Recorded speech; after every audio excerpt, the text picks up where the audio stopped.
पहाड़ टूट सकता है लेकिन झुक नहीं सकता। इस पंक्ति को अपने जीवन में इलाहाबाद विश्वविद्यालय के छात्र संघ अध्यक्ष रहे हेमवती नंदन बहुगुणा ने हूबहू साबित किया है। 25 अप्रैल 1919 को देवभूमि गढ़वाल में जन्मे हेमवती नंदन बहुगुणा की प्रारंभिक शिक्षा स्थानीय डीएवी कॉलेज में हुई। आगे की पढ़ाई के लिए बहुगुणा इलाहाबाद चले आए। यहाँ गवर्नमेंट इंटर कॉलेज से इंटरमीडिएट की पढ़ाई की। इस दौरान यह छात्र राजनीति में दिलचस्पी लेने लगे। 1939 में बहुगुणा जी ने इलाहाबाद विश्वविद्यालय में बीएससी में एडमिशन लिया। तब यह सक्रिय छात्र राजनीति में उतर आए। 1941 में हेमवती नंदन बहुगुणा इलाहाबाद विश्वविद्यालय छात्र संघ के अध्यक्ष चुने गए। यह वो दौर था जब देश में अंग्रेजों के खिलाफ लड़ाई अपने चरम सीमा पर आ गई थी। अंग्रेजों भारत छोड़ो आंदोलन में बहुगुणा के नेतृत्व में इलाहाबाद विश्वविद्यालय के छात्रों ने बढ़ चढ़कर हिस्सा लिया। हेमवती नंदन बहुगुणा अपने छात्र जीवन में एक क्रांतिकारी छात्र नेता की भूमिका अदा कर रहे थे। उसी समय उनके संपर्क में कमला बहुगुणा आई थी, जो महिलाओं के लिए आज़ादी की लड़ाई में अहम भूमिका अदा करने में लग गई थी। कमला जी इलाहाबाद विश्वविद्यालय के प्रोफेसर राम प्रसाद त्रिपाठी की पुत्री थीं। बहुगुणा के क्रांतिकारी जीवन का ही परिणाम था कि 1942 के आंदोलन में जिस समय ब्रिटिश हुकूमत ने जिला कचहरी पर छात्रों के जुलूस पर गोलियां बरसाईं, उस समय बहुगुणा सबसे आगे थे और जैसे ही उन्हें शूट करने का आदेश हुआ, शहीद लाल पद्मधर आगे आ गए। गोली उनके सीने पर लगी और शहीद हो गए।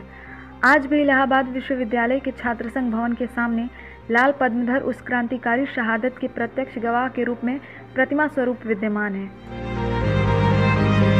इस समय तक बहुगुणा अंग्रेजों की आंखों में चुभने लगे थे।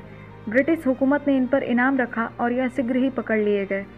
पुनः 1946 में लगातार खराब होते स्वास्थ्य के कारण इन्हें रिहा कर दिया गया।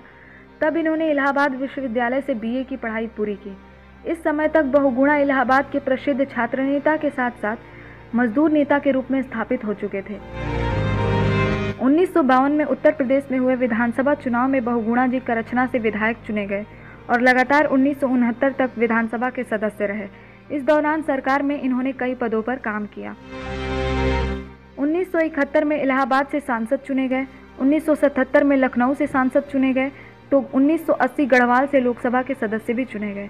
अपनी चतुर राजनीतिक चाल के लिए कांग्रेस पार्टी के चाणक्य कहे जाने वाले बहुगुणा जी ने पहली बार 8 नवंबर 1973 से 4 मार्च 1974 तक, दूसरी बार 5 मार्च 1974 से 29 नवंबर 1975 तक उत्तर प्रदेश के मुख्यमंत्री का पद संभाला। इंदिरा गांधी द्वारा लगाई इमरजेंसी से नाराज होकर कांग्रेस छोड़कर जगजीवन राम के साथ मिलकर नई पार्टी बनाई और जनता पार्टी की सरकार में देश के वित्त मंत्री बने। 1980 में जनता पार्टी के बिखराव के बाद हुए चुनाव में पुनः कांग्रेस में शामिल होकर गढ़वाल से लोकसभा चुनाव जीता, लेकिन 6 महीने के भीतर पार्टी में अपने अपमान से क्षुब्ध होकर पार्टी और लोकसभा सदस्यता से इस्तीफा दे दिया। 1984 में हुए लोकसभा चुनाव में हेमवती नंदन बहुगुणा ने इलाहाबाद से चुनाव लड़ा तो कांग्रेस ने फिल्म स्टार अमिताभ बच्चन को इनके खिलाफ चुनाव लड़ा दिया। उस समय हेमवती नंदन चोटी के नेता थे। इसके बाद भी अमिताभ ने बहुगुणा को 1.5 लाख से अधिक वोटों के रिकॉर्ड अंतर से हरा दिया। इस हार के बाद एक उच्च कोटि के राजनीतिज्ञ ने राजनीति से संन्यास ले लिया। बहुगुणा जी 17 मार्च 1989 को स्वर्ग सिधार गए। इनके पुत्र और पुत्री दोनों राजनीति में हैं। इलाहाबाद विश्वविद्यालय में इतिहास विभाग में प्रोफेसर रही रीता बहुगुणा जोशी लंबे समय तक उत्तर प्रदेश में कांग्रेस की धाकड़ नेता रहीं। हाल में ही ये भारतीय जनता पार्टी से 2019 के लोकसभा चुनाव में प्रयागराज की सांसद चुनी गई। अब समय बदल चुका है। पूरे एपिसोड में जिस इलाहाबाद का जिक्र हम करते रहे, अब वो प्रयागराज हो चुका है, लेकिन अतीत के पन्नों से इसे कैसे निकाला जा सकता है। आज की राजनीति के अपने नए मायने हैं। इलाहाबाद विश्वविद्यालय की छात्र राजनीति के देन रहे बहुगुणा जी को हम नमन करते हैं।